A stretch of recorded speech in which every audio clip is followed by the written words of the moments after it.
after a 3-week hiatus. But we're back. Raise the Banner episode number 97.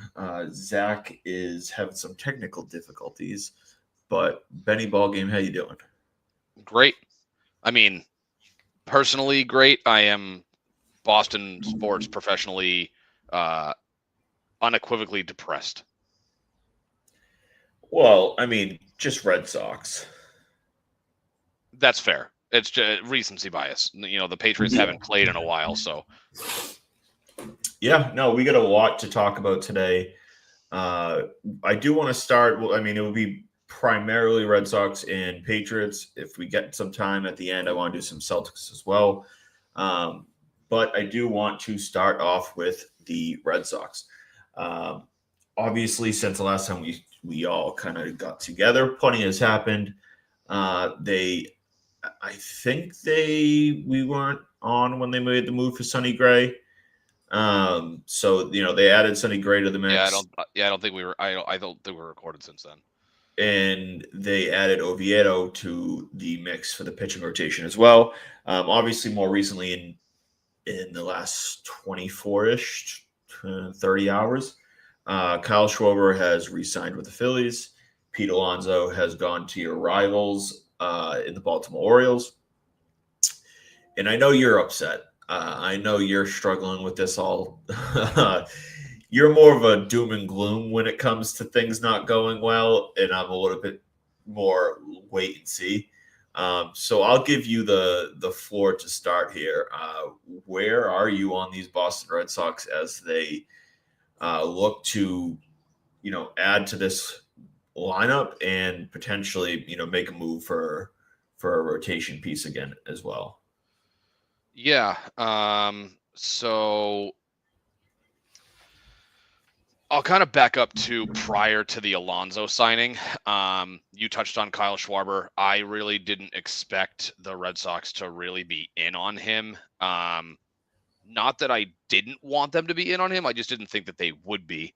And that was, the post-signing report, because Schwarber signed yesterday, I believe, if I'm not mistaken.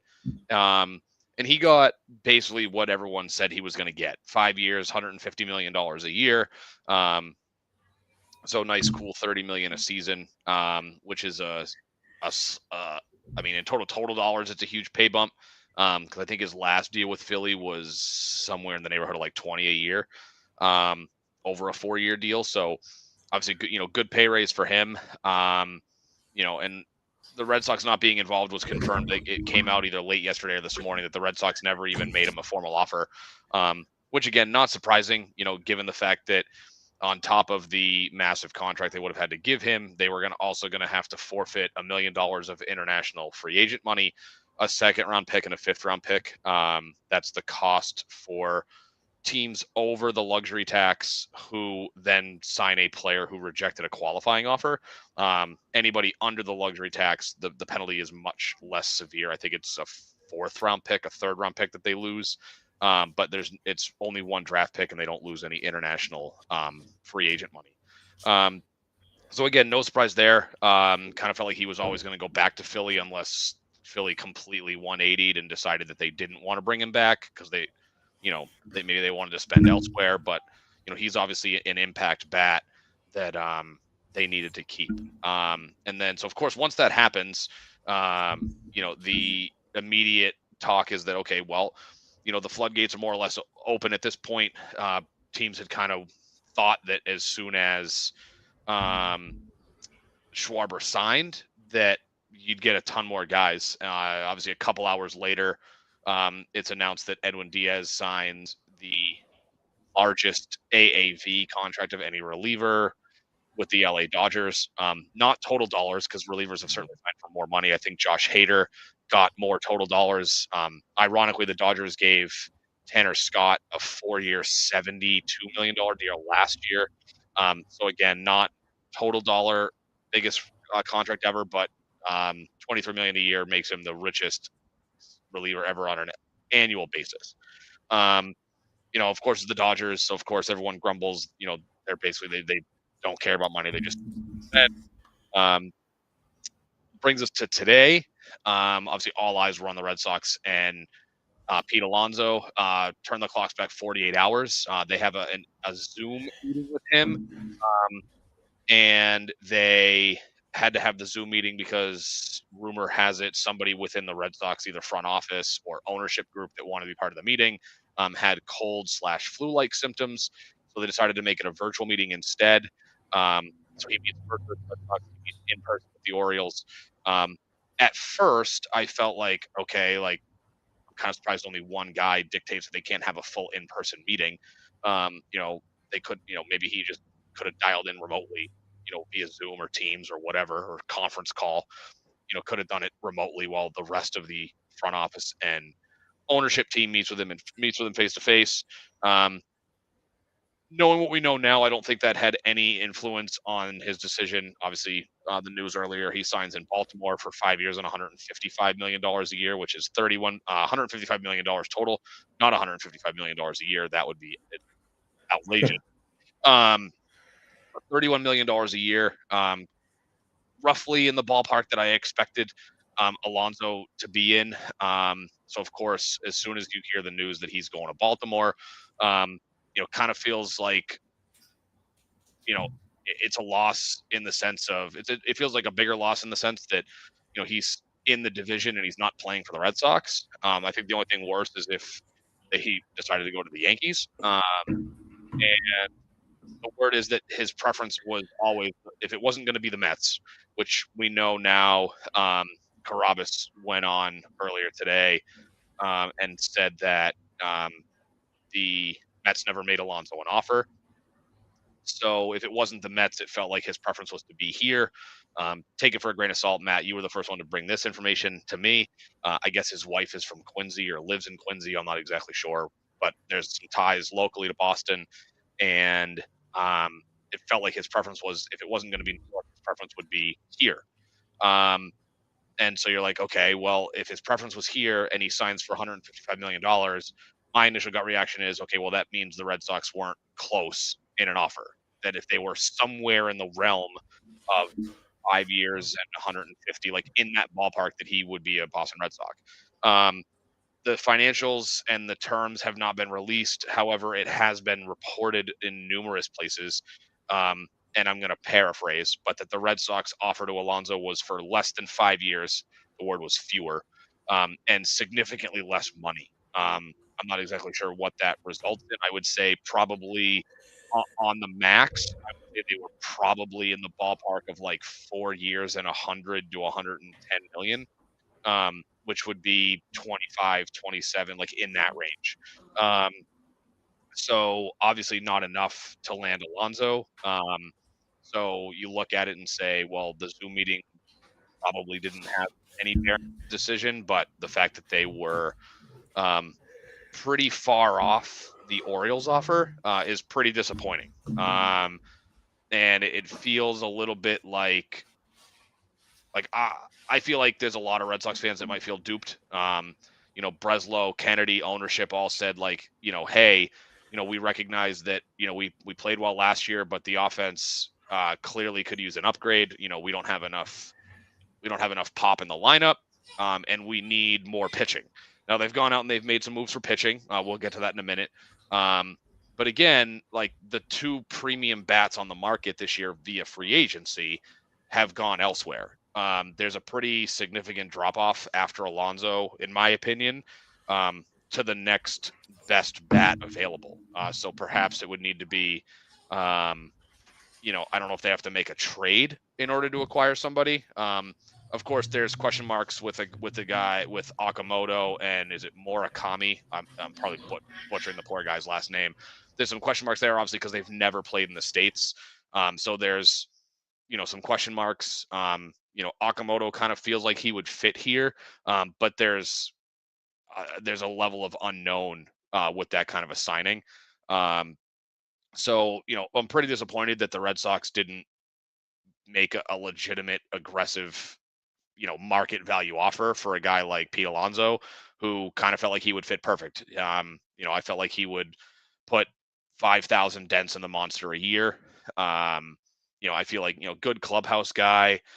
Wants to play for a contender. Obviously he took the money, but you know, if Baltimore can figure out their pitching situation, I think Baltimore, might have a top 10 offense in baseball with adding Pete Alonso. So, disappointing. With all the words that were coming out of Red Sox camp going into free agency between GM meetings and now winter meetings, there was some optimism that they were going to, do what, not be crazy, but do what was necessary to fill the holes on the roster that they were trying to fill. They, no pun intended, they kind of swung and missed with the offensive component. But going back, I know I brought up the pitching situation they made. The two moves that they've made so far, they acquired Sonny Gray from the St. Louis Cardinals for Password and for Brandon Clark. And then most recently, and Matt, fill the gaps in because I'm not gonna. Off the top of my head, I couldn't tell you what they gave up. I don't think it was much, but they acquired. Is it Johan Oviedo? I don't not sure what his first name is. You're also muted for the record. But They Oviedo. gave up Garcia. Who did they give up for Sonny Gray? It was Brandon Clark and who? I thought that was. Oh no, yeah, Jesus, that's right. Jesus, something with a T. I forget how to say his last name. Hold on, I'm gonna look this up. Sonny Gray trade. It was Dick Fitz. Dick Fitz and Brandon Clark. That's right. My mistake. Dick Fitz and Brandon Clark, and then Joxson Garcia goes to Pittsburgh in the Oviedo deal. I don't think. I mean, neither one of those guys is the number 2 starter that Breslow had indicated that they felt that they needed. They still have a ton of arms on staff, so they certainly have the pieces to go out and make a move. There are still moves to be made because they have to move Duran and or Abreu, because because you have Roman Anthony. It feels like that Yoshida basically is penciling as their DH unless they can find a team that was willing to take him on in any capacity. But there's obviously still moves to be made, so it's kind of like we know that they're coming. We expect them to come. What they are, we don't know. But you bring in Sonny Gray, who, by his standards had a down year last year. But he's a guy who, he's probably like a number 3 at this point in his career. He's an innings eater. He's super durable. The strikeout numbers are still there. He doesn't walk a ton of guys. And I think last year, if I remember correctly, I believe his four-seam fastball had a batting average against of about 370. So he kind of feels like the perfect Andrew Bailey type guy who he's got, plus secondary stuff. And that's kind of what the Red Sox want. Guys who mix their pitches. They don't rely on heavy fastball, unless you're Garrett Crochet, because you can throw it 100 miles an hour past pretty much anybody if you're hitting the corners. But he feels like the guy that Andrew Bailey can really figure out how that secondary stuff is going to benefit him the most in 2026. And then Oviedo feels like a guy, a ton of upside, good swing and miss stuff. He's only 27. He had Tommy John, I think, late in 2023 or mid 2023. So he didn't have a ton of pitching. He didn't have a ton of stats. And he only pitched a little bit. He didn't pitch a ton in 2025. But the fastball is real. And he's got, there's a decent ceiling on the off speeds and the breaking stuff. So he feels like like a high reward, low risk kind of guy. They're not paying him a ton of money. You didn't give up a ton for him. And either he pitches for you and he's kind of a back end of the rotation kind of guy, or he's somebody you can flip to another team and say it's the Brewers and you're like, hey, Freddie Peralta is going to make us a better team. We've got some young arms and some prospects we can throw your way. Like, you can figure that whole thing out. Don't know if the Twins are ever going to engage in discussions to move Joe Ryan. That kind of feels like it's dead in the water, but I don't hate the pitching moves. I'm just, given what they have for arms on the team now, it kind of feels like there's another shoe to drop. So kind of a wait and see there. But I mean, as things stand right now, they've got a bona fide ace in Crochet. They've probably got a handful of guys that you would consider to be like number 3 starters. Brian Bayo, who, if he can pitch consistently, could be a number 2. But he hasn't shown that he can be consistent enough to be a number 2 guy. And then they've got a handful of guys at the back end. Obviously, you've got Early and Tolley and Hunter Dobbins. They just like Ola Cooper Criswell. So, and Patrick Oviedo, Sandoval. obviously. Patrick Sandoval. So they've got a bunch of guys like back into the rotation type guys. So it feels like there's another shooter drop because they can't carry that many starters. So we'll see. Again, disappointed in the Pete Alonso situation. Again, feeling kind of duped. But at the risk of sounding too dramatic, I guess I can't say I'm too surprised because it feels like every year they talk about these grandiose plans of adding to the team, and we end up going into spring training with kind of mid-level moves and then kind of figure it out from there. Yeah, I mean, in terms of the rotation at like at the base level, they're going to be going into the season, if they did nothing else, probably looking a little bit better than they were last year. Well, I would say notably better, because if you guys like Early and Tolley are kind of ready, or at least on the brink, and Patrick Sandoval's healthy and Crawford's healthy. But like you mentioned, there's no clear cut to the upside of Gray. Like, he can be a two. He's shown that he's shown that he's a borderline ace in prior years. But obviously he's 36, I believe, now. So it's tough to really rely on him to do something like that. I'm personally okay with moving Bayo in a deal if the right situation happened to get that legit number two, or like 1B to Crochet. But in terms of the rotation, like, I'm feeling okay about it. It's tough to say like you're excited or happy or content with if it all just sat in how it is. But at the least, they're in a similar spot than what they were last year, right? With You're, more you're, options. you're talking about starting pitching wise, right? Yeah, at the Yeah, least, like yeah. they go I into mean, the season with I would say arguably a better situation, but not by much. yeah, I would say better situation in the fact that I think the floor of the rotation as it's currently constructed is higher, because you have, well, I mean, you could I argue think this. Gray is a little bit better than Well, Giolito. you could argue the ceiling's higher too, right? Because the question with Crochet, right? Because you turn the clocks back a year, and the Red Sox had acquired Garrett Crochet. I know it happened when I was down in Florida for the cheer nationals for my kids. I think it was December 12th of last year. Yeah, it was. I can look it up real quick, but the let's see, Crochet trade.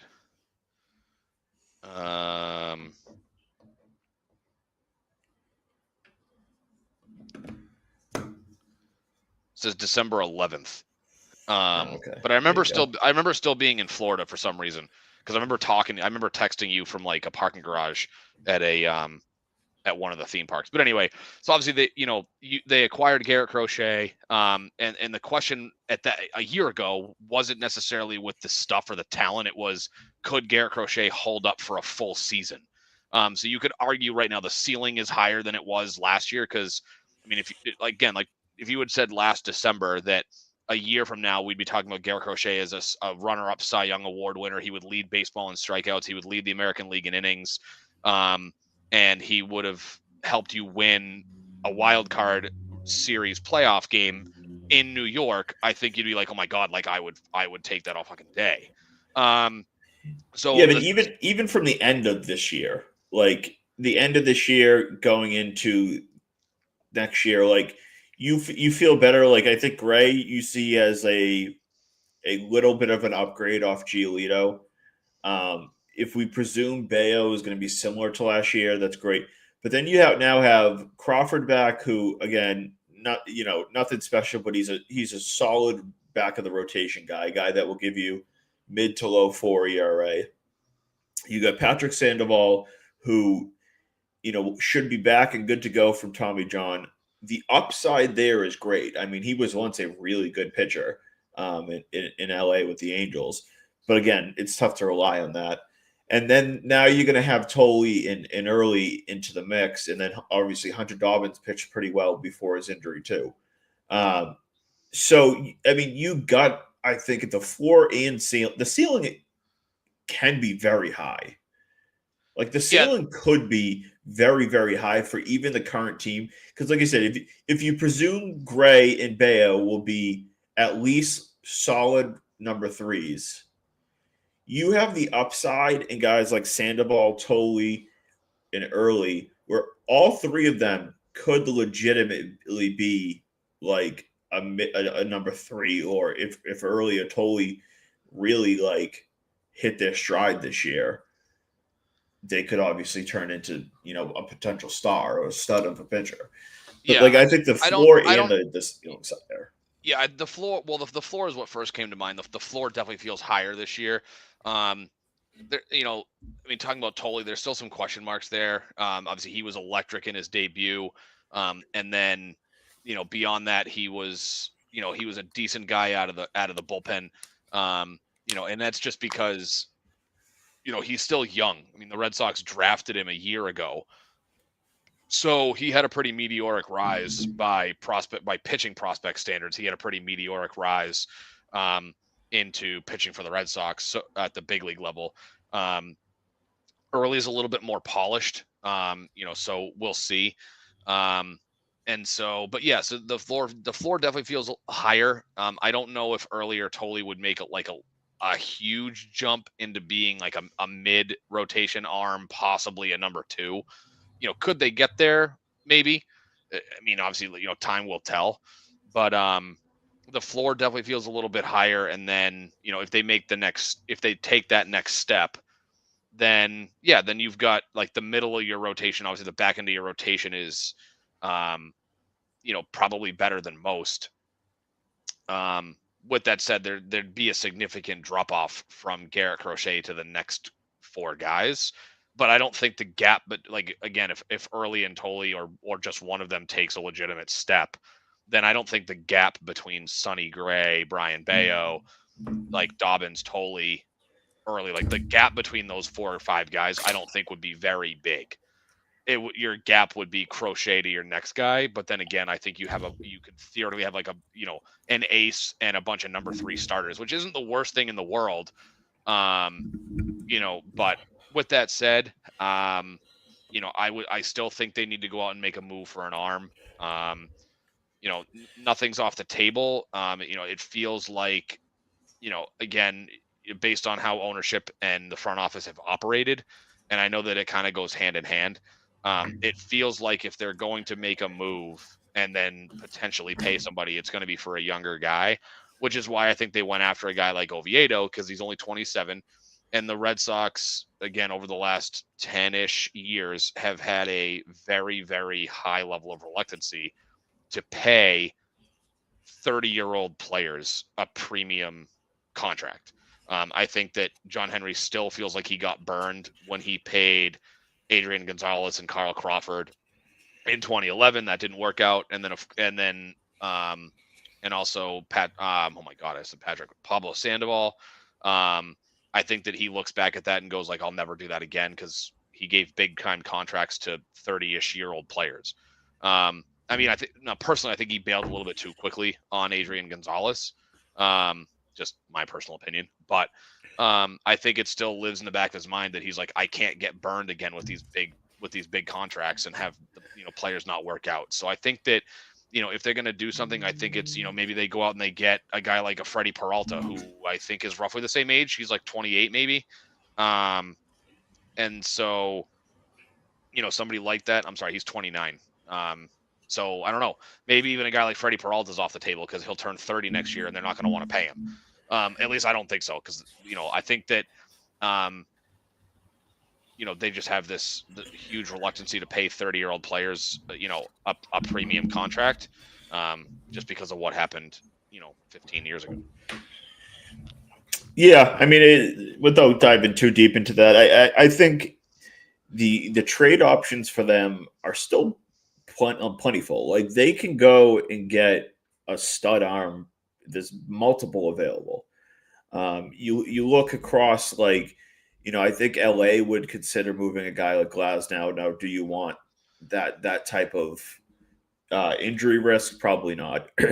No, or the I contract. know as an older short-term option that you were kind of against, but if you really wanted an older legit number 2 option, is Nathan Eovaldi could probably come from Texas and be that and probably not cost a lot. But again, that's not something that like is a long-term fix. Obviously, he's a guy that will be here for probably 2 years and then be done. Big market is Hunter Green in Cincinnati. I don't know if they're really moving them. Peralta in Milwaukee has been said to kind of be available. As you mentioned, Joe Ryan down up in Minnesota. There's the Marlins, who seem to have like a semi willingness to move all their guys, but like they're kind of available, kind of not available. Yeah. They've just been kind of lurking, I feel like, in the shadows, where every once in a while you hear Sandy Alcantara and who's the other guy? Is it Edwin Pop? Cabrera and Perez, I think. Is UG it? Perez is that his name? No, I thought there was a Pablo guy on their team, but anyway, but yeah, Cabrera Pablo and Lopez was the guy that I think was but he. I think no, yes, but I think they traded him. Pablo Yeah, Lopez well, is he's in Minnesota now. yeah, he's the number 2 in Minnesota. Um, so yeah, you kind of feel like Yeah, it's they Yuri Perez. That's what his name is. He's a guy that like he's 22, made 20 starts last year. Like he's a guy that I would trade a guy like Duran for, and go get a guy like that. He hasn't proved it yet, but he's similar into the sense of like Crochet, where you're making off potential, like what can be there. So it's like, all right, bring him in and yeah, and he's you and he's plan for him still to get and there. he's super young. I mean, he flashed like I'm just bringing up his numbers. So like he flashed as a rookie in 2023. I'm gonna guess he had Tommy John surgery because he didn't pitch in 2024. But Who's this? You're saying? Yuri Perez. Okay, yeah, just making So sure. in 2023, he made 19 starts. He, I mean, granted the Marlins offense is terrible, so take this with a grain of salt. But he had a 500 record, which is pretty good if you pitch for Miami. In 91 and a third innings, he gave up 72 hits, 31 walks, which is a 1.128 WHIP, which is very good. 108 strikeouts over those 91 and a third innings. So you're talking about a guy who he's better than a strikeout per inning. The strikeout per walk ratio is a little bit more than 3. And the walks per 9 are a tad high. Like you don't like to see 3 walks per 9 innings, but 3.5 strikeouts to walk ratio. He finished 7th in the Rookie of the Year voting. ERA plus was really good at 149. The FIP was a little high, which would indicate he probably got a little lucky. He had a 3.15 ERA and a 4.11 FIP, which would indicate that he didn't pitch as good as his ERA indicates. Whereas he kind of had like a reverse year in 2025. So 20 starts, 95 in the third innings. The strikeouts were still there. He had 105 strikeouts, 32 walks, 68 hits. So more or less, so like again, similar numbers. And so, you had a 367 FIP. So again, probably indicated he got a little bit unlucky. Better WHIP, 1.049. The hits per 9 were down. The homers per 9 were down. The walks per 9 were down. The strikeouts per 9 were slightly down, as was the strikeout to walk ratio. But again, 20 starts coming off of Tommy John, like you can see that there's a ton of potential, and the fact that there's only 23, like he's a guy that if he was legitimately available, I would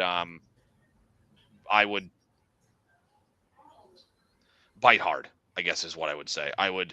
I'd be aggressive. I mean, I wouldn't be stupid, but like, I'd be willing to give up, Duran and an arm for a guy like Yuri Perez. Yeah, I mean, we don't know if Miami's looking for a guy of like Duran's age and stuff like that, if they were ever going to move him. But like, you could always find a third team to obviously take Duran and give up the prospects. But I mean, I would be interested in him. We got a little bit off track diving deep into him, but Alcantara is there. Edward Cabrera is still there. And then you go up to Washington, which could be a fit with Mackenzie Gore. He's still kind of like on the potential train. I don't think he's kind of hit his stride yet. But we also know that the new GM in Washington is a guy that came from Boston. He was the guy under Craig Breslow. I forget his name off the top of my head. The It's Marlins GM is Gabe Kapler. no, I'm talking about Washington. Oh, you're pivoting to Gore. Yeah. Paul Taboni. Yeah, he was at Boston for years now, and so the relationship is obviously good. You know that he knows the Sox system, so like they probably line up very well on a trade. Um, so Gore is certainly an option there. The question is like, what would you give for him? Um, and just like not for him specifically, like I mentioned, I would move Bayo in a deal for a legit pitcher for two reasons. One, I don't think Breslow loves Bayo. Um, he's just not the type of guy that Breslow seems to like and go after. Uh, Two, I think his value is kind of at a high. Like he's coming off a pretty good, solid year, and I struggle to see him as a two. So if you could sell him as a potential two, young guy under control, I know they extended him, but so the money's not dirt cheap, but I would move him in pieces for a legit stud as well. In terms of the rotation as a whole, like I said, we think the floor is there, the ceiling and potential is still there for the rotation, but they need to. One, they have a ton of arms that they I think they need to unload at least one or two.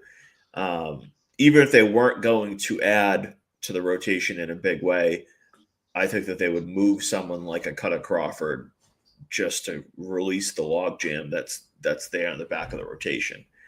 Yeah. Assuming they think Hunter Dobbins is going to be ready for early on in the season.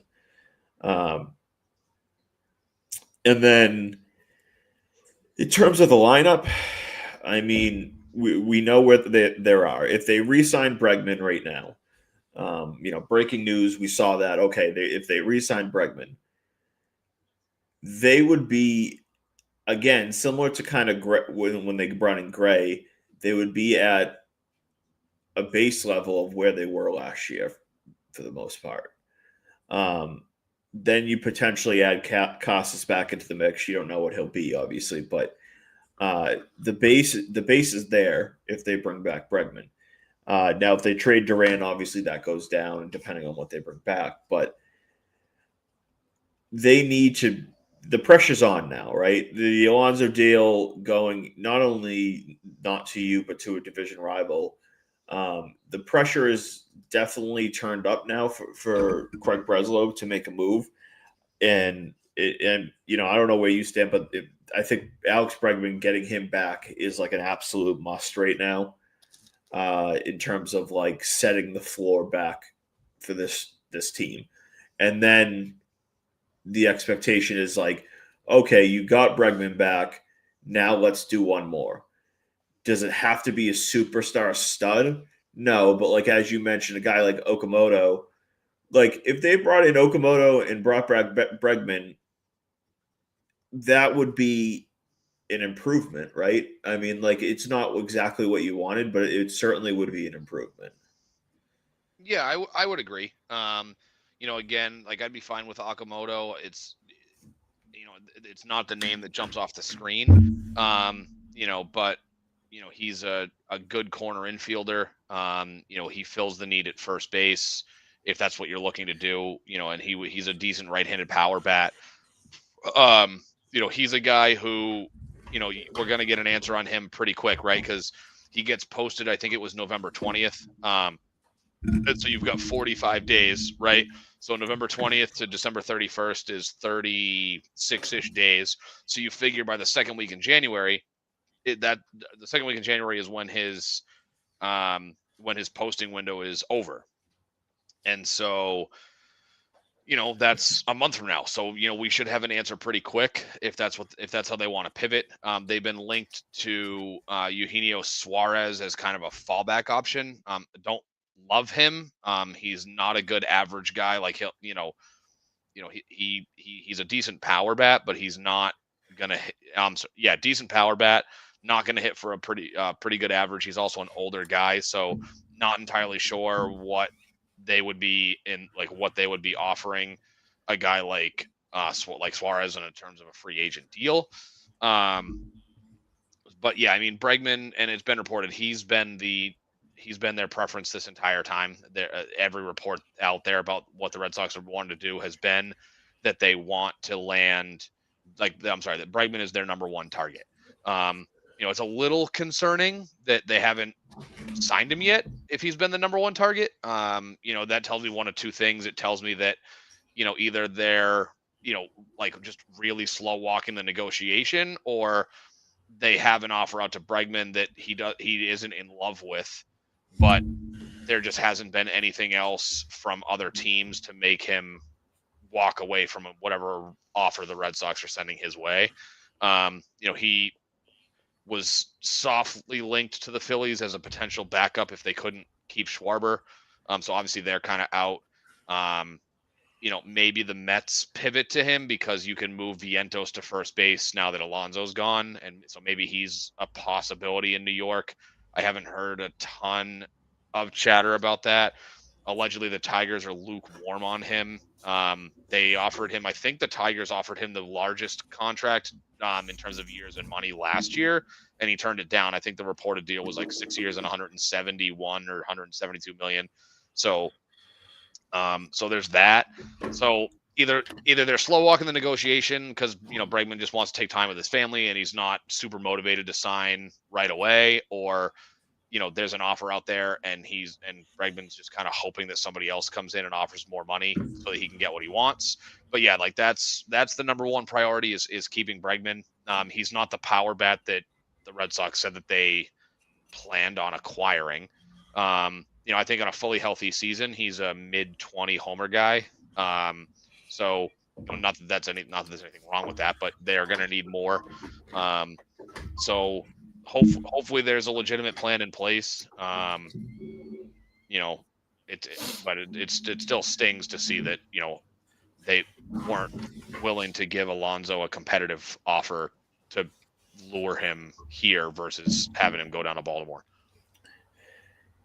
Yeah, I mean it's tough to see him go into Baltimore. Like that stings a little bit more.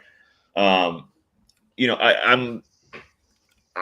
still under the concept of wait and see for two reasons. One, my expectations weren't tremendously high. I never really truly expected them to go Bregman and Alonso type of thing. It was going to be one or the other, and then how else do they improve it? Obviously, Marte from the Diamondbacks have been getting a lot of smoke. The question there is really what do you give up? I was told that they want early or totally in a deal for him. Not I don't know about straight up or anything like that, but him involved. And the Sox seem reluctant. And my opinion on that is I kind of agree. I really like a guy like Marte, and I think that he can help this team on the field. There's some off-field questions, but just in terms of value-wise in conversation, I kind of get it. He doesn't have a bad contract, but you're still paying him a good amount of money. It's not like he's dirt cheap and playing on pennies on the dollar. But he has a relatively reasonable contract owed to him. And then on top of that, you have to obviously give up a good amount of pieces. So the question is, what do you give up? Do they want a piece like Duran? I know that they want pitching. So it's like, how do you give that to them? And that's where a scenario where like maybe a guy like Bayo fits into that. Or you move a guy like Hunter Dobbins. Dobbins seems like the most logical choice there is to use a guy like Hunter Dobbins and add pieces with him. I know we kind of went back and forth on like potential packages. If they could put a package together of like Dobbins, Arias, and maybe another prospect, I think that's probably doable. The report is that the Sox have probably the highest offer on the table for him. Terms of what that means, I don't know. I don't know what that offer, exactly is, but he would be a really good second bat, like to add with Bregman. Now the question is, if you do something like that, what does that mean with Mayer? That would be a big, what do we do there? Personally, I think Mayer could easily play first base. Now, is that ideal? Like for him to be playing first base in this scenario? No, but I think he could learn it with ease and be really good there. But the other concept is, if you do a guy like Bregman, sign a guy like Bregman and Marte, you now have two 32-year-olds and a 33-year-old in the infield. It's like, is that ideal? Probably not. No. So I think I've gone into this in saying it's either going to be either Bregman or Marte, not both. And the other question is, how do you want to fill the other piece? Right? We know that they need a first baseman because they can't really rely on Casas right now. So it's like, how do you fill that? I know you brought it up the other day to me, was, like, what are your thoughts on a guy like Isaac Paredes from down in Houston? Do you think he would be a good addition, or is he not like kind of the bat you're looking for? So, I mean, in a vacuum, he wouldn't be the bat that I would think of when they're talking about adding a premium bat. I mean, in general, I mean, at this point, I mean, I would certainly be happy to see him in a Red Sox uniform. Just a quick side note: John Heyman's reported that the Red Sox and Cubs met with Alonso in person last night. Okay. So, I mean, Isaac Paredes is still young. He'll be 27 in February. Still feel, he's a decent power guy. He didn't have a ton of RBIs last year, but 20 homers, over 378 at bats, in 102 games. So you figure, maybe the power is still coming. I mean, he hit 31 home runs in 2023 and 43 games for Tampa. They traded him to the Cubs in 2024. Didn't really do much for them. And then last year, he got hurt, only played 102 games. But you figure, over. Sorry, hold on. I'm just trying to do some quick math here. But so you figure that's, say he plays 150 games. He's a 30 homer guy. And again, being 27, he's entering his prime. I'm not sure what his defensive metrics are. I mean, if you look at, let's see, standard fielding, here we go. So in 2025, so at third base, he had 5 errors with Houston. He exclusively played DH. Third base, my mistake. And then he DH'd also. In 2024, he only played 17 games at first. I mean, he can play first, but it doesn't feel like it's his primary position.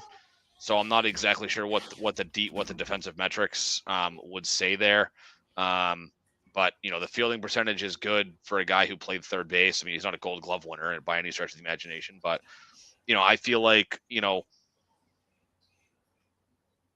if you're looking for somebody who can has 20 homer power and has shown it at the big league level, and has shown that he has 30 homer power, then if you're looking for a guy that might be a little bit more reliable, he feels like a guy you could go after versus somebody like an Okamoto, where there's a little bit of an unknown because he's never played in the States. I wouldn't mind Paredes. He kind of feels like a guy that the Sox would go after, given his age.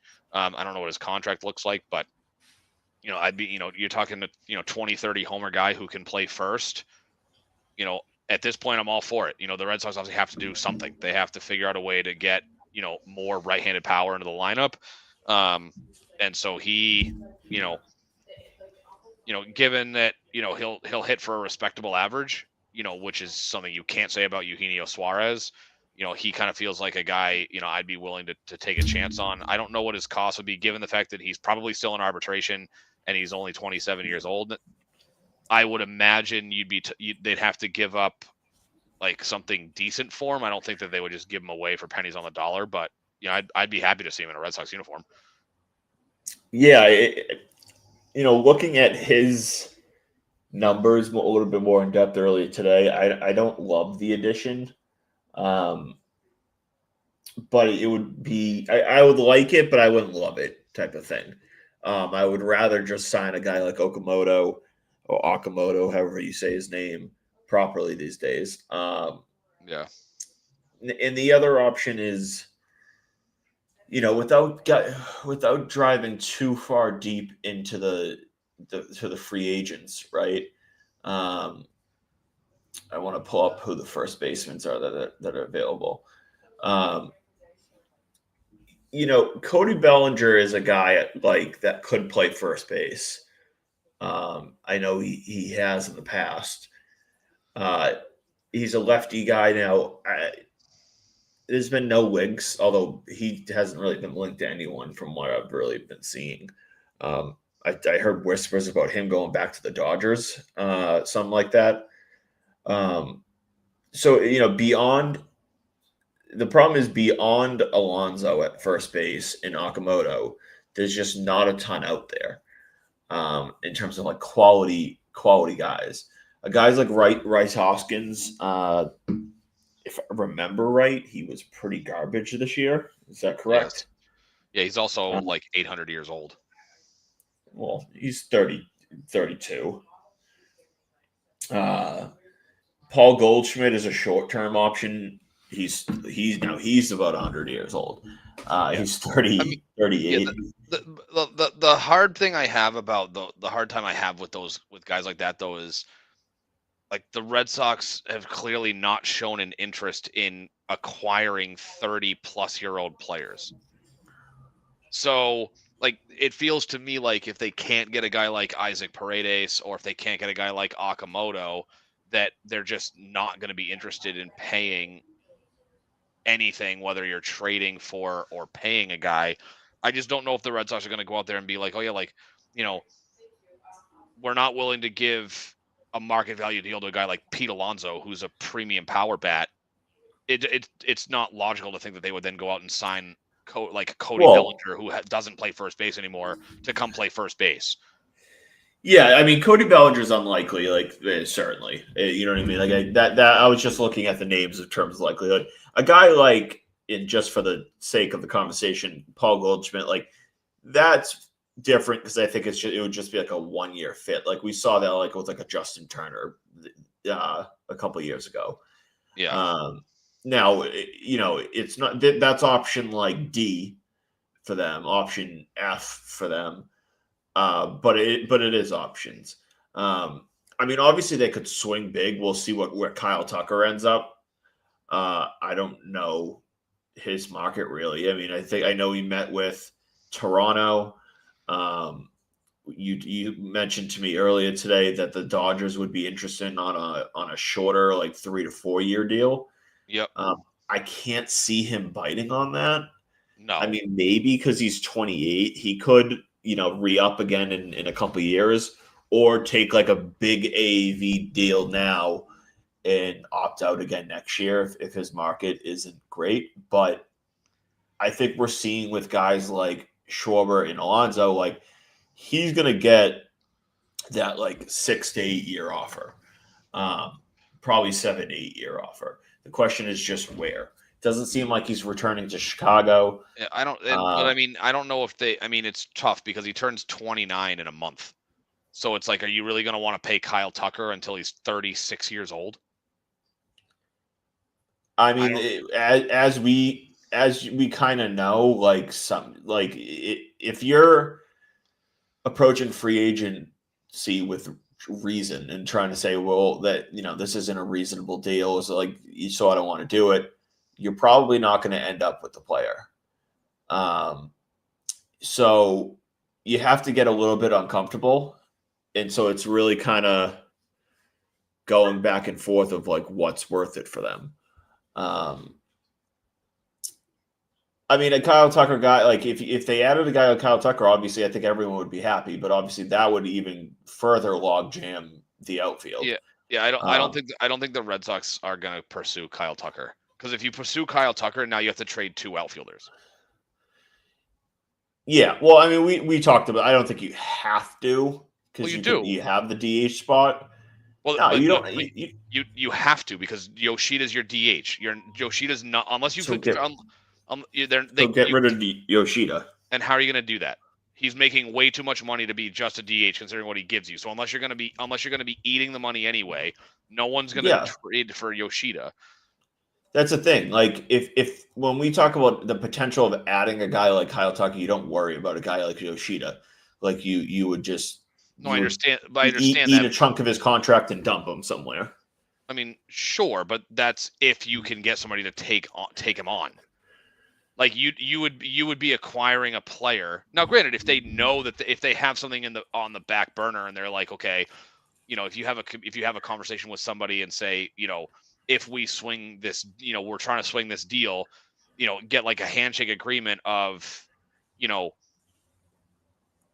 we'll eat this amount of money so that we can dump Yoshida. Different story. I just don't think that anybody's going to take on Yoshida. I mean, I think if you would have to eat a good portion of it, right? So he's owed, I don't know, like I think it's like 36 million over the next 2 years. You would probably have to eat like 20 of that, maybe more, maybe like 18. You probably at least half, probably around 20 million. Yeah. So if you talk about it's 18.6 million each year for the next 2 years.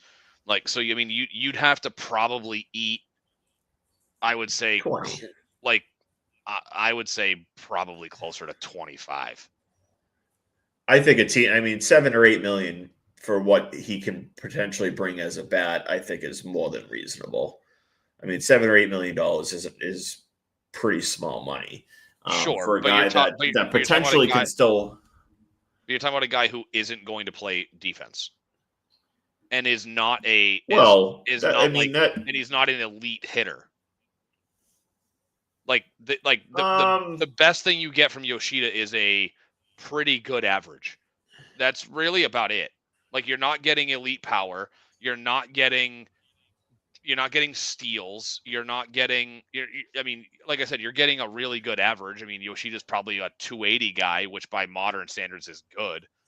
But like, when he's on, he's a 300 hitter that can put you 15 to 20 dingers in a year. Now that 15 to 20 isn't anything special by any means. No, but I mean, I think he's also a far not a 300 hitter. I mean, the first year he hit like 290 something, I believe. He did. And that was what was his first year then? 289. All right, that to me feels like his ceiling. He's a high 280s hitter. If I remember right, he had a horrible first stretch in that season. And with pulling his splits for a second. I'm trying to do the same thing. Yeah, so he didn't have a horrible. It was more towards the end of the year. In September, he batted 253, and in April he batted 276. The first half of the year. Oh, not the wrong year. I need 20. Yeah, so in the first half of as a whole in 2023, he batted 316 over 78 games. Yeah, I mean, sure. Could he hit 300? Sure.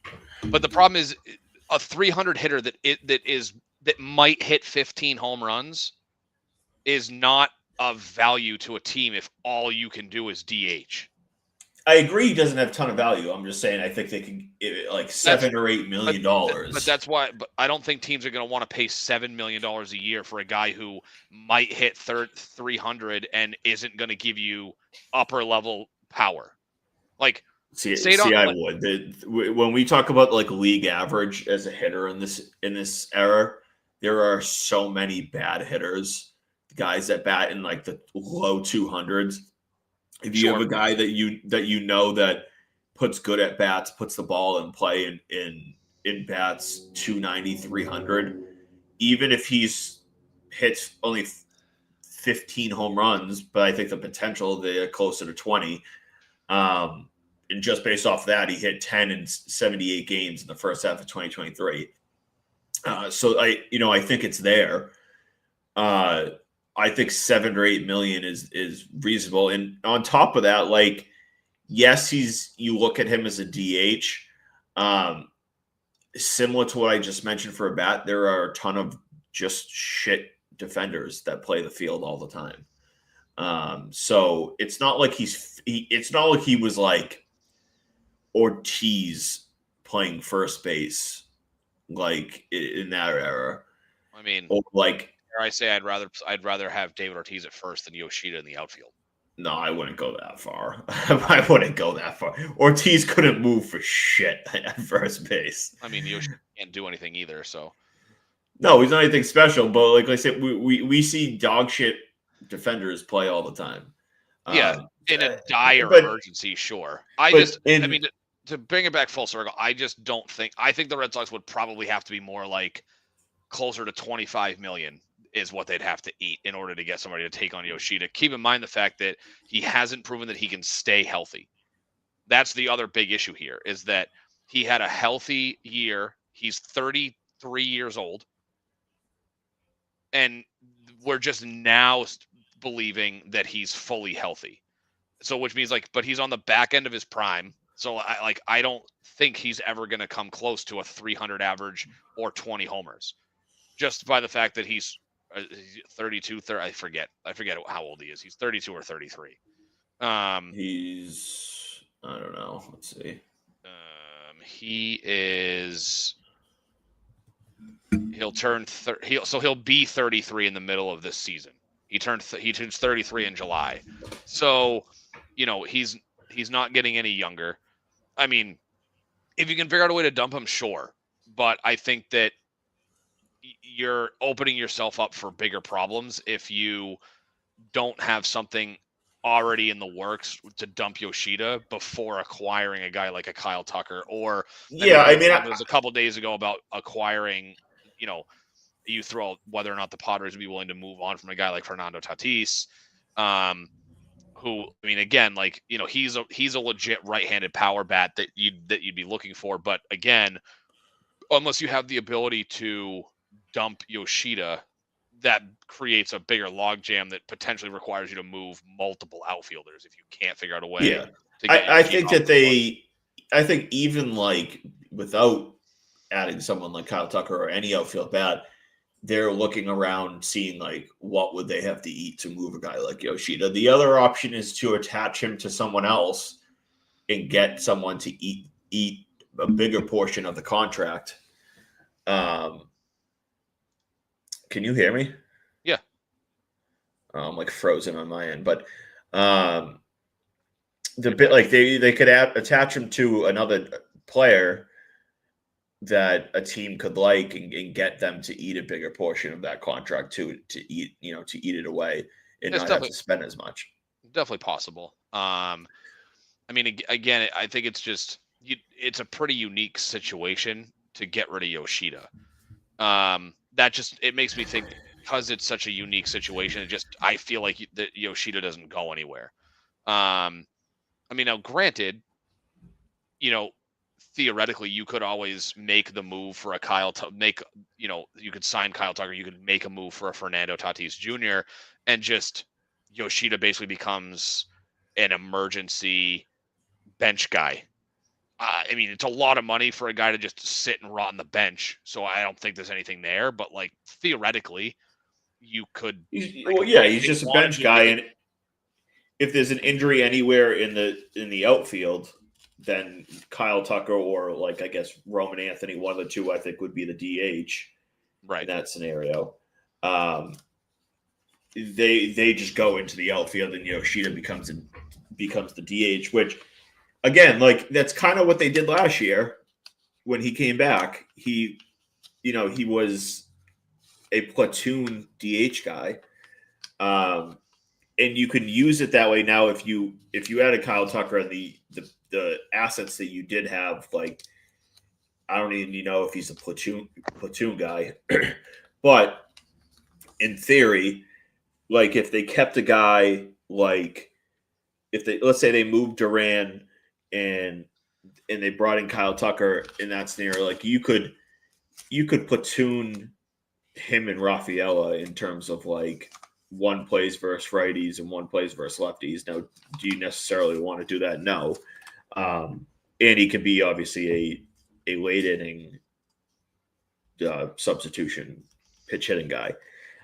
It's not ideal, but again, like I don't think at this point, and this kind of goes back to like when we talk about like NFL and drafting and best available type of thing. For the most part, they should be looking at it as like we're just trying to add good baseball players. We're just trying to add good players to this team, and I think you can kind of figure out the rest in terms of how it all fits together as a secondary worry. So that's why it's like if they were ever to add a guy like Kyle Tucker, like the question of, okay, well, how do you fit them all?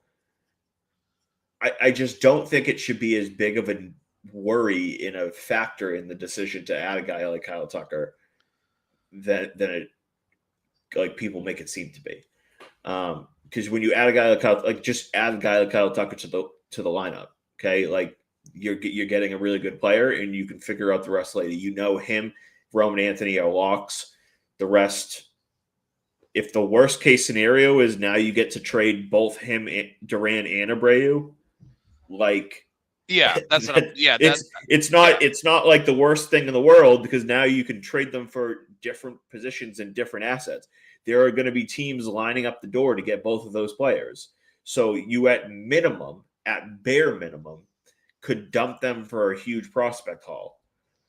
Like just at the bare minimum, and now you got an upgrade on say Duran to Tucker or Abreu to Tucker, and you improve your system.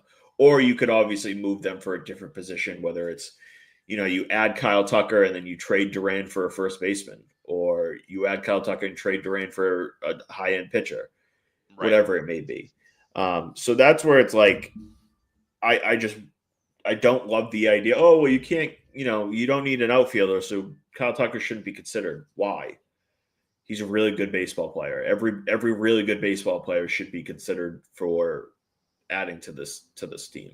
Yeah, and at the end of the day, it just boils down to fit, and it boils down to their willingness to make a move and then hope for the best down the line. I mean, again, I think that and we talked about this early in the offseason that Abreu would yield a bigger return at this point than Duran would. But I think that it enables you to, it gives you more options, but at the same time, teams might also feel like you are pigeonholing yourself. And but there's going to be enough buyers for any of these players. No, I'm not saying that they wouldn't want to move them, but I think that if the Red Sox were to acquire an outfielder, a Kyle Tucker, a Tatis, there would be teams out there that would say, well, you're kind of stuck because now you have to move these guys.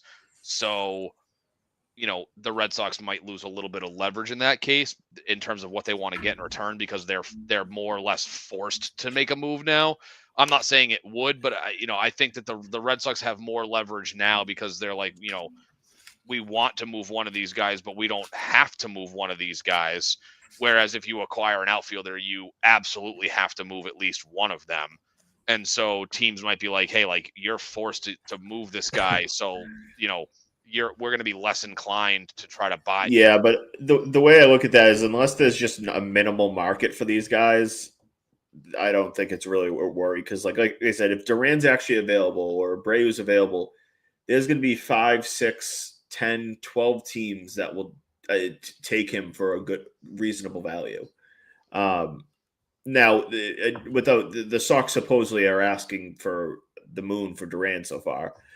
They said that they view him as like the 7 WAR player that he was in 24 versus. Yeah. Now, I think that's kind of bullshit. I don't think that they actually are demanding that. They're just trying to, hold a strong front on that. Yeah. But I mean, that's a different conversation. The other one, and we could kind of finish it up here. The other option, now they said they're supposedly out unless the market changes, is a Bo Bichette, who we've talked about it on and off. Is he would fit kind of everything that they need, and I look at what we're talking about on the market, and he's a guy that's going to take 6, 7 years, maybe 8 years on the market. I think there should be more noise to go get a guy like that. Even versus a guy like Pete Alonso. And I know we talked about it because like Pete Alonso just seemed more likely, and so that's why the conversation. But like a guy like Bo Bichette fits the Red Sox kind of like a glove, especially with his willingness to play multiple positions. He's a righty bat. He can hit 25, 30 dingers. He hits for a really good average. He's pretty good defensively, if I'm correct. If I'm off the top of my head, I'm not 100% sure, but he's pretty good defensively. He would kind of fit this, and he could play either third or second, or short, long term if you really wanted to, and be a middle of the order guy. He could be your 2 hitter, your 3 hitter for the next 5, 6, 7, 8 years. Yeah, so I just think there should be a little bit noise, but obviously we're talking about what the Red Sox spending, and that's a different conversation. Yeah. So Bo Bichette fielding. So he had a 972 fielding percentage this year. 12 errors in 132 games. 6 fielding, 6 throwing. I don't know why Fangraphs hasn't released this yet, but the 2025 advanced fielding stats are not out yet. Not all of them anyway. Like his UZR has not been posted. But if you look at, so like he's actually a pretty, when you look at the advanced fielding, he's a pretty poor defender. He had a -12 defensive runs saved. His outs above average was a -13. Says his FRV, which is statistical fielding run value, which is runs above average, is a -10. So like 972 is not a good fielding percentage. He's never been a great fielder. His best fielding percentage of his career was in 2023 with a 980 fielding percentage. It's the only time he's ever been at or above 980 in his career. And he's been he's been below 960 a couple times, which is pretty terrifying. He had 24 errors in 2021 and 23 errors in 2022. So, the advanced metrics kind of leave a lot to be desired. Let's see. Do they have? I'm not sure if they have his. All right, here you go. So his WAR numbers. He was a -6 defensive WAR in 2025, which feels pretty bad. -6. Yep. His on Fangraphs, his defensive WAR. Oh, they yeah. Is a -6, which is the only time. Why did I might be mixing them up with someone else. I don't know who. His offensive WAR is really good. But yeah, their defensive WAR. It says fielding and positional adjustment combined. And then his overall WAR is a 3.8. Yeah, I must be mixing. I mean, I know he wasn't a guy that they loved at shortstop, anyways. In terms of like feeling like he wasn't a great shortstop, but at second base, I think he can obviously be. It's a less of a demand in terms of a second baseman. Yeah, and then same thing kind of at third. Like the range is much less of an ask. Right. I mean, but offensively, I mean, I know that he's got pretty good splits at Fenway. He was hurt this year, so the numbers are down. but he doesn't strike out a ton. His walk rate is okay. I know last year, so like for example, in 139 games last year, he hit 311, but his on base was only 357. So he didn't walk a ton last year. His walk rate is right around 6.5% for his career. But the strikeout rate is pretty decent. He's more often than not below 20%. So he's putting the ball in play. He's not going to steal bases at this point in his career. But he, especially at Fenway, feels like a guy who could approach 30 home runs. But I think that, when you look at the makeup, it feels like it would be Bregman or Bichette, not both. I would love for it to be both, but then you're back in the same situation you brought up, that if they acquire Ketel Marte, the answer becomes okay. And obviously with the assumption of signing Bregman, it becomes okay. Well, now what do you do with Marcelo Mayer? So yeah, I mean, I look, I would love Bregman back. In the commitment to Bregman will probably be 4 to 5 years, and the commitment to Bo Bichette would probably be 7 or 8 years. So there's definitely going to be a gap in terms of how much you would have to commit. But Bo Bichette's 27. Alex Bregman is 32. Oh, he's So 32. it's like if you have to give let's say 5 years to Bregman, He's and 31, you're by the paying way, him. not 32. Okay, so you have to pay him. When does he turn 32? Well, I mean, yeah, he'll be 32 in March. So he'll turn 32 at the beginning of his next contract. Yeah, so you're talking about paying Bregman for 5-year deal, 32, 33, 34, 35, and 36 season. Or you could give 8 years to a guy like Bichette and pay him for 27 through 34. It'll be You know what I 28. mean? So it's he turns 28 in February. all right, 30, yeah, 35. So like, yes, you're committing, but in terms of like the end age of those deals, it's even a year or two better for a guy like Bo Bichette. And on top of that, like he is a guy that is a better hitter. He brings a little bit more power, a little bit better average than a guy like Bregman. So it's like I in a vacuum, I lean Bichette because of the long term upside. Yeah. But like you're getting him in his prime, not on the back end of it. yeah, exactly. So you would be that, and that's the biggest aspect of it is like if I'm gonna be paying for a guy in his mid 30s, I want it to be because I got him in his late 20s and early 30s. Yeah. Not in the Sox, I guess, got Bregman last year too, but like you're recommitting to Bregman for the mid to back ended years of his 30s. So like, I just think a guy like Bo Bichette fits them really well. And he can even be a guy like if you really wanted to could DH. Like if you didn't feel like you loved him in the field or you just had better options, he could easily be your DH and be a damn good DH.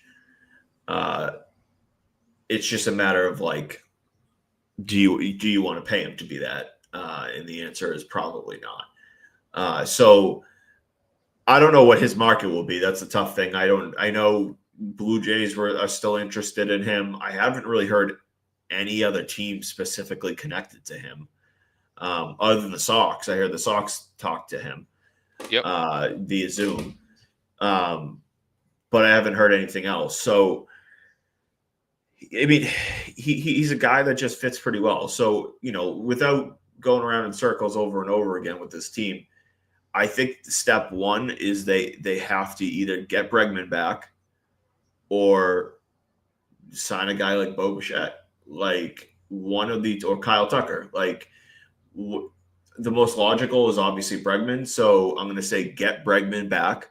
That raises the floor.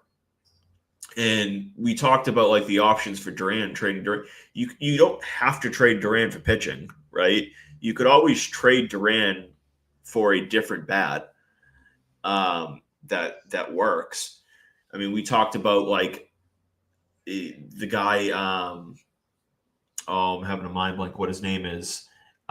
In San Francisco, the first baseman prospect, Bryce Bryce Eldridge. Bryce Eldridge. There you go.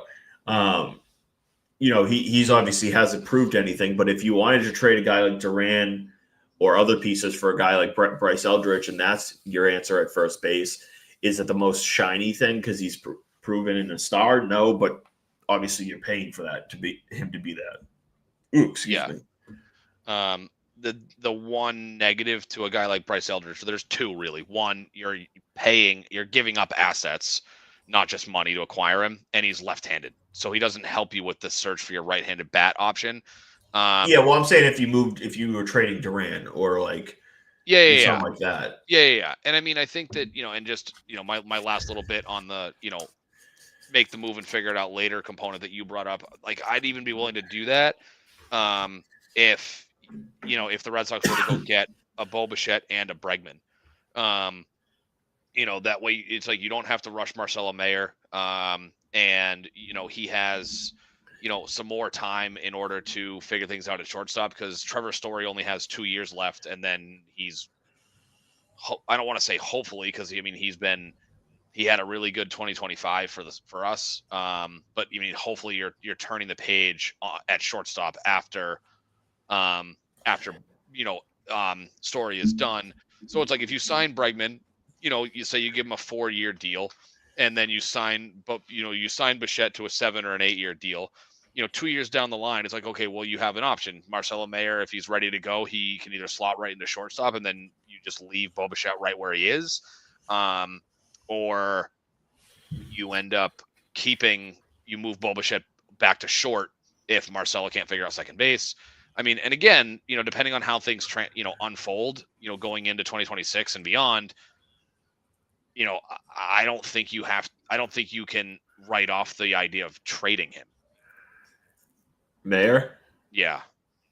Yeah, I mean, anybody other than like Roman Anthony, Mayer's still in the category of like, if the price was right, like you would consider moving him.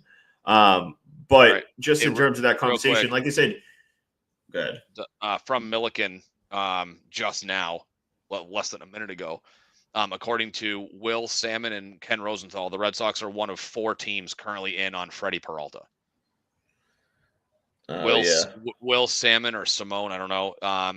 He is a Mets, it says, reporting on the New York Mets and Major League Baseball, as a senior writer for The Athletic, and he contributes to Sports New York.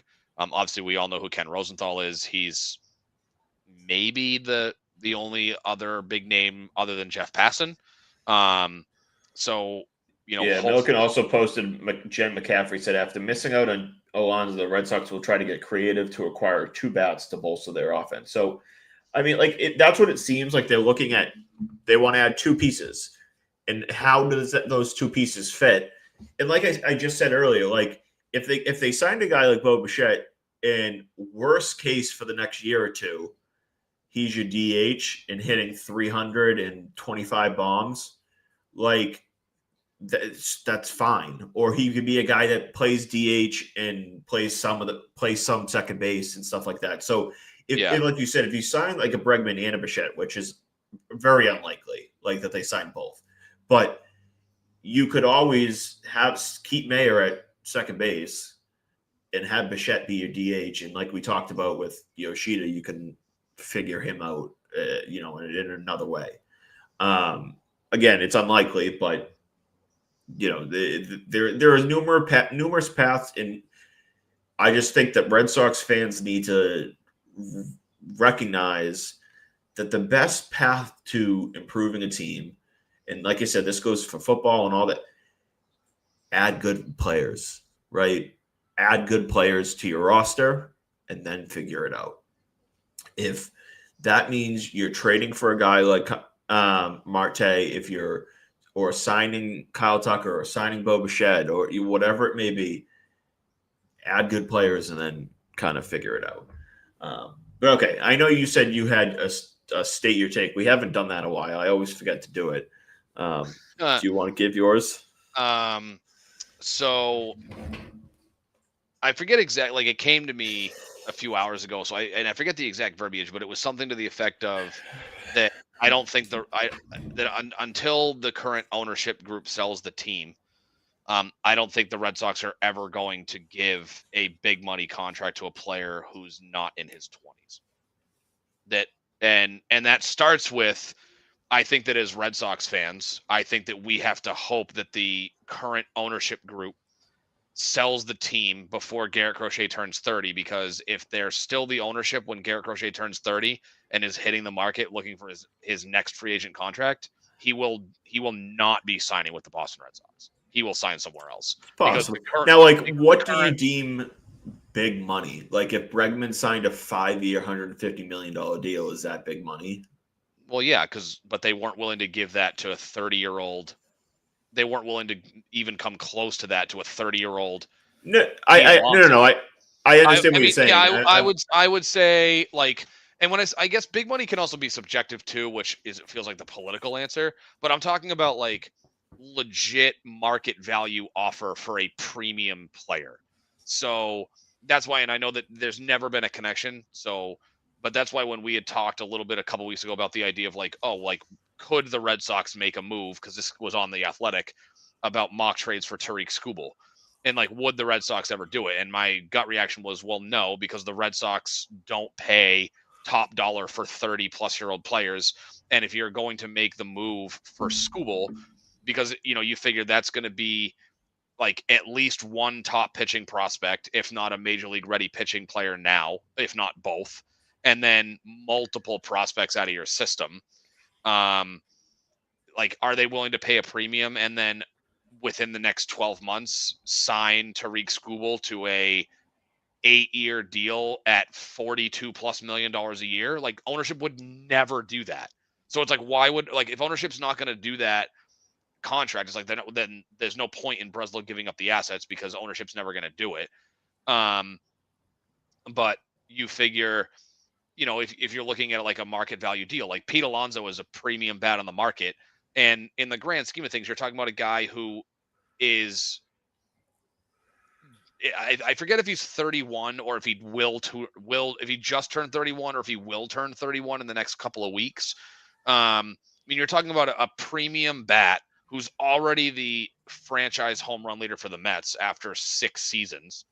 Like, he's the perfect fit in Boston. So it's like, if this ownership group isn't willing to sign off on letting Breslow offer a long-term top dollar contract to a guy like Pete Alonso, I don't think they're ever going to allow it for anybody else.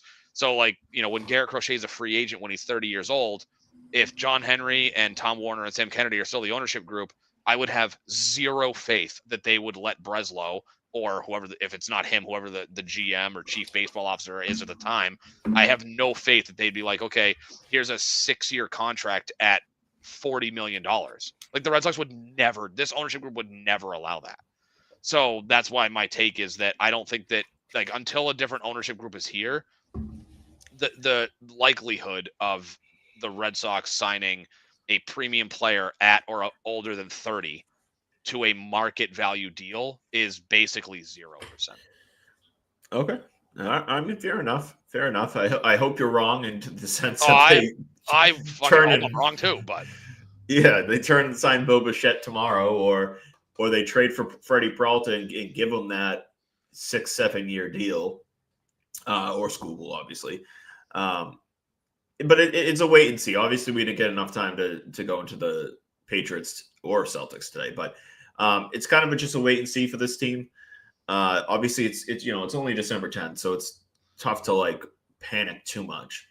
But they need to, and we saw that when Fried signed with the Yankees last year, they turned in like a day or two later, traded for Crochet. So it's, it's kind of, you give them the grace of, okay, you missed on Alonso, or you weren't willing to pay Alonso. What are you going to do? And the longer they wait, I can't say the longer they wait, because if nothing's happening and Bregman's not signing and all these guys aren't signing, like it's tough to get angry at them. But like, the quicker you kind of make a decision, and I said to like use Bregman in the sense, I would have been like, Bregman, I want an answer. Like, here's my offer. What's it going to be? Like, because if you're not going to sign here, we need to shift and make other decisions. You can't kind of sit on your hands waiting for an answer from Bregman, and Right. then you miss on other guys. And so that's obviously something they have to consider. But it's kind of the ball's in Breslow's court. The pressure is certainly higher now than it was 2 days ago.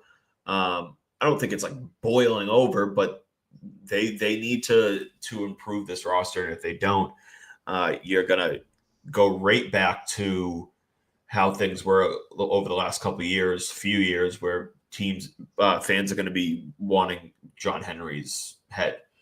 Yeah. And so, I mean, Yeah. we'll leave it at that. Yeah. Any final thoughts for me? No. I think. I mean, there's certainly some urgency in the situation with the Sox, but again, like you said, kind of a wait and see, and we'll see what happens. Yeah. Okay. Mine is just Patriots. They're 11-2. I think they're going to beat. They're going to beat the Bills this weekend. They're 1.5 point underdogs, but I think they're at home, and I think they're going to beat the Bills because they're a better football team than the Bills. That's kind of just how it is. That's saying that. Oh, screw you. That is my official prediction, by the way. Like saying that now, thinking about where we were at the start of the season is pretty crazy. Yeah. Like, I remember saying that I thought that if everything went perfect for this team, Drake May making the next step and players stepping up and the coaching staff competency being a massive factor. Like, I thought 11 wins was kind of their ceiling. Like, that in a perfect world, that was kind of what we were looking at. Obviously, we're sitting here now. It's like minimum 13 that we're expecting. Yeah, well, yeah, and I look at I look down the stretch and say, like, I dare I say that I think 13-4 at this point is kind of a disappointment, especially given the fact that the Ravens look like an absolute train wreck. Like, I'm looking at that going like, there's no like, I'm feeling way more confident playing the Ravens than I am the Bills at this point. It's tough because you're going into Baltimore, but yeah, I mean, the Baltimore looks terrible right now. The problem is anytime Lamar can figure it out, and you're in trouble. Yeah, but again, I think it's something's going on with them. I don't know what it is. I mean, but if they lose this week, and I forget who they play, but if they lose this week, like they play Cincinnati again. Yeah, so if they lose this week, they're basically done. Not basically, because I guess it depends if Pittsburgh wins or loses. But if they lose this week, they're in big trouble. Yeah, because Pittsburgh right now, I think it's a game. I think Pittsburgh's 7-6 and Baltimore 6-7. I think Pittsburgh has a. I don't want to say they should win this week. They host Miami on Monday Night Football, which is a game they should win. But yeah, I mean, the Pats are, I think, in a really good spot. I just look at it and say, like, granted, it was on the road, but it took the Patriots playing arguably their A game, and it took the Bills playing arguably their worst game of the year for the Patriots to win by a field goal as time expired. See, that's the thing. I don't necessarily think the Pats really played their A game. I think that they played kind of lousy in the first half. Like, I mean, maybe not there. I mean, at the time, I think you could say that was probably their best game of the year. Not now, right? Like, you look back, it's not the best. Yeah, I mean, they forced the turnovers. The thing for me is, I think the Pats are like good, but I think Buffalo is worse than what we thought they were. They don't have really much for receiving weapons. That's true. Sorry, backtracking to baseball just because we're talking about it. So Milliken's on 98.5 right now, and said that according to Tim Healy, who I think writes for The Athletic. No, I think he's a Boston Globe guy. Oh, no, he's the Boston Globe guy. There's another guy for The Athletic that Milliken's been tweeting. According to Tim Healy, the Red Sox were weary of a long-term deal because of Pete Alonso's age. That they were weary about his age, and that's why they weren't willing to go as high as Baltimore was, which is kind of what we thought. But anyway, back to the Patriots. Yeah. So I would say Like the Bills definitely played poorly in that game. They had 11 penalties and they turned the ball over 3 times, and they still could have won that game. I just look at it and go, like, in terms of their ceiling, like Josh Allen is still the better quarterback on the field in terms of their full potential. I think the gap is very, very small. Um, but the thing about I just Josh think the Allen is Patriots have better weapons.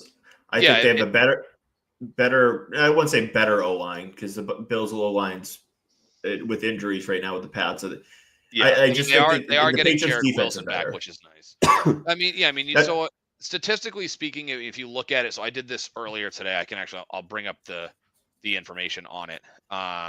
So all right, so offensively, so the Bills are the second best offense. Now I'm going to give you offense, which is based on yards, and then scoring. Same thing for defense. So Bills number 2 offense, they're 11th in the NFL in passing, they're first in rushing, and they have the 5th best scoring offense.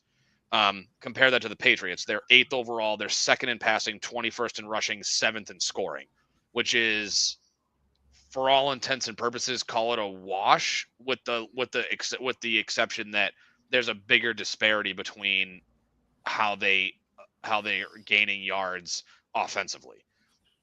Now, having said that, yeah, defense again, overall passing, rushing, and scoring. So Bills defense, they're 10th overall. They're second against the pass. They're 28th versus the run, and they're 14th in scoring.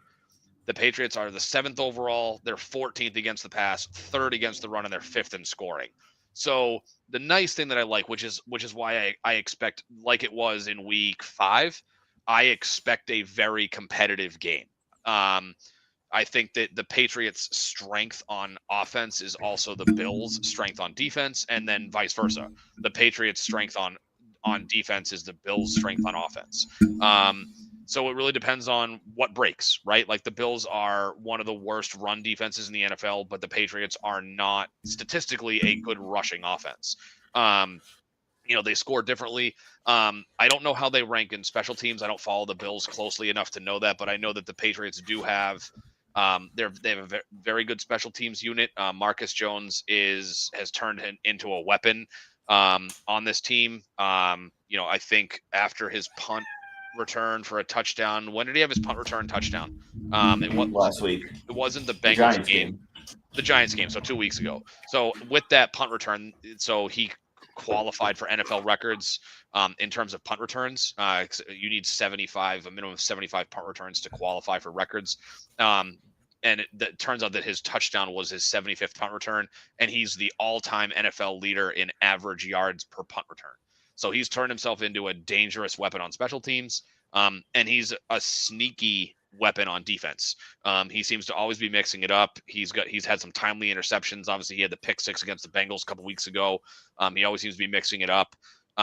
So that's a little bit of a wild card. Again, I don't know much of anything about the Bills special teams unit. But that's why I expect a competitive game. I think that the one thing that favors the Patriots is they had an extra week of preparation with the bye week last weekend.